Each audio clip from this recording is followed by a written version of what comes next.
हम इस देश में से एक एक घुसपैठिए को चुन चुन कर बाहर निकालेंगे, ये हमारा प्रण।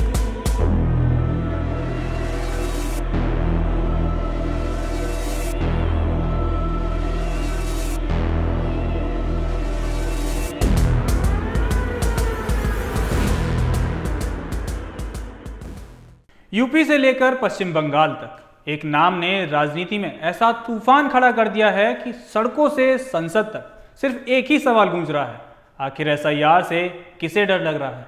जिस एसआईआर को कभी एक प्रशासनिक चेहरे के तौर पर जाना जाता था, आज वही राष्ट्रीय राजनीति की साइडलाइन पर नहीं बल्कि सीन के सेंटर में नजर आ रही है। एसआईआर को लेकर देश में बवाल मचा हुआ है। एक तरफ यूपी में अखिलेश यादव ने मोर्चा खोला हुआ है, तो वहीं दूसरी तरफ बंगाल में ममता बनर्जी ने।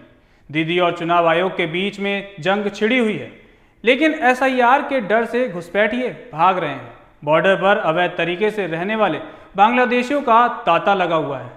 मगर सवाल यह है कि एसआईआर देश के 12 राज्यों में चल रही है, लेकिन सिर्फ बंगाल में ही क्यों इतना ज़्यादा बवाल कटा हुआ है।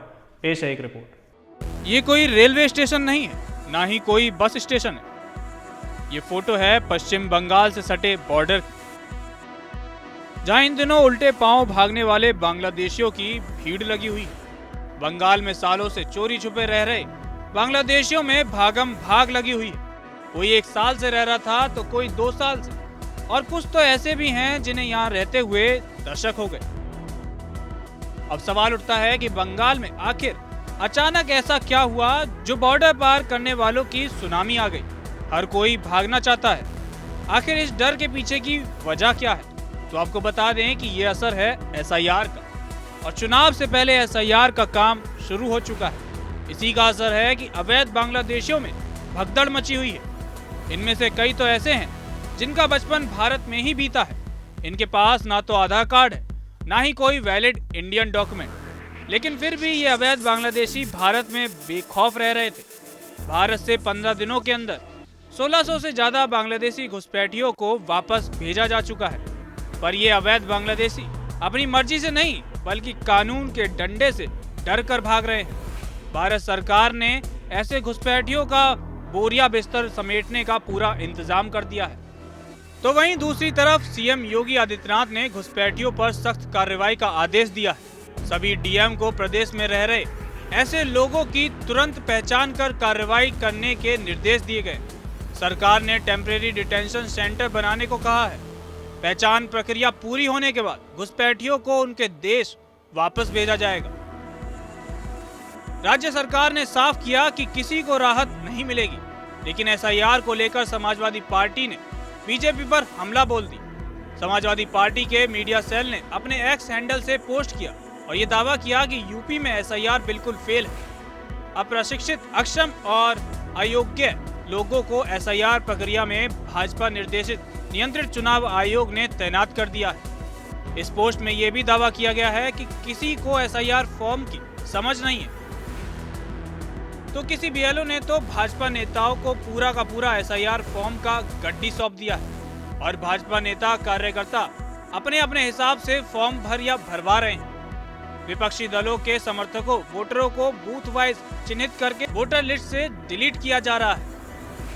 हालांकि ये तो बात हो गई यूपी की, तो चलिए अब बात कर लेते हैं पश्चिम बंगाल की, जहां अवैध बांग्लादेशियों को लेकर सियासत गरमाई हुई। एक तरफ टीएमसी है तो दूसरी तरफ बीजेपी। राजनीति अपनी जगह है, लेकिन अवैध बांग्लादेशियों को वापस भेजने में दिक्कत किसे और क्यों हो रही है? गौर करने वाली बात यह है कि ममता बनर्जी शुरुआत से ही एसआईआर का विरोध कर रही हैं, सड़क पर प्रदर्शन कर रही हैं, चुनाव आयोग तक को धमका रही हैं।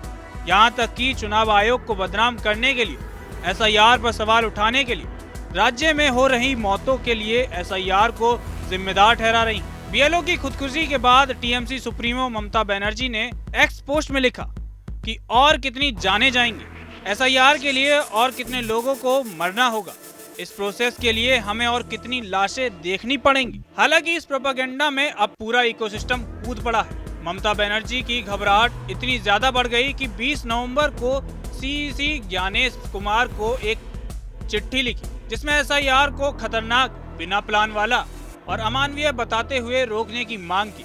इतना ही नहीं, हर बार की तरह इस बार भी उन्होंने चुनाव आयोग को धमकाते हुए कहा कि अगर अभी नहीं सुधारा गया तो नतीजे बहुत भयानक होंगे और लोकतंत्र की साख को ठेस पहुंचेगी। विडंबना देखिए कि एक ही लेटर में ममता बनर्जी चुनाव आयोग को एक तरह से धमकाती हैं और उसी लेटर में लोकतंत्र की दुहाई भी देती हैं।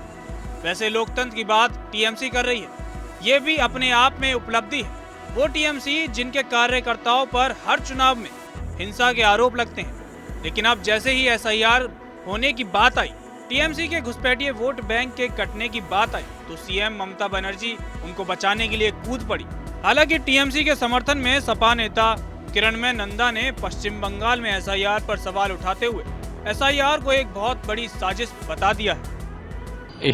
एसआईआर तो होता ही है। अभी जो एसआईआर हुआ ये बहुत बड़ा एक साजिश है। चुनाव का पहले बंगाल में जो एसआईआर हुआ, चुनाव का समय बिहार में जो एसआईआर हुआ, ये बहुत साजिश है। ये साजिश करके भाजपा जीतना चाहते हैं और उत्तर प्रदेश भाजपा का मेन यही लक्ष्य है जो उत्तर प्रदेश में वोट को जालियाती करके काट के कैसा भाजपा जीतेंगे, इसका मुकाबला हम लोग करेंगे। एसआईआर का वजह से जो बीएलओ का भी बंगाल में 4 बीएलओ का मौत हुआ, मध्य प्रदेश का मौत हुआ, मद्रास में भी, चेन्नई में भी मौत हुआ। और ऐसा एसआईआर होता है, एक महीना के अंदर एसआईआर कंप्लीट करो, ये संभव है?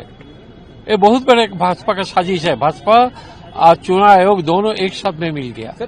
तो वहीं अब इस सब के बाद बीजेपी नेता शुभेंदु अधिकारी ने मुख्य चुनाव आयुक्त ज्ञानेश कुमार को चिट्ठी लिखी।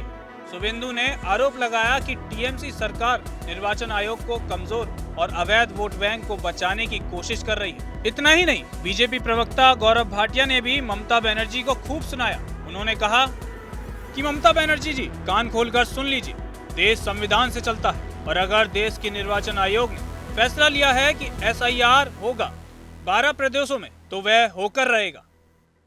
लिहाजा एक तरफ टीएमसी देश के बीएलओ की मौतों के लिए बीजेपी को जिम्मेदार ठहरा रही है, तो वहीं दूसरी तरफ बीजेपी ने भी टीएमसी पर पलटवार कर दिया है। लेकिन सवाल तो वही है कि आखिर एसआईआर से इतनी दिक्कत क्यों है? क्या वाकई एसआईआर में गड़बड़ी की जा रही है या फिर ममता बनर्जी को सिर्फ अपना वोट बैंक कटने का डर सता रहा है? आपको क्या लगता है? अपनी राय हमें कमेंट सेक्शन में जरूर बताएं। कैमरामैन अली के साथ तरुण, जनतंत्र टीवी।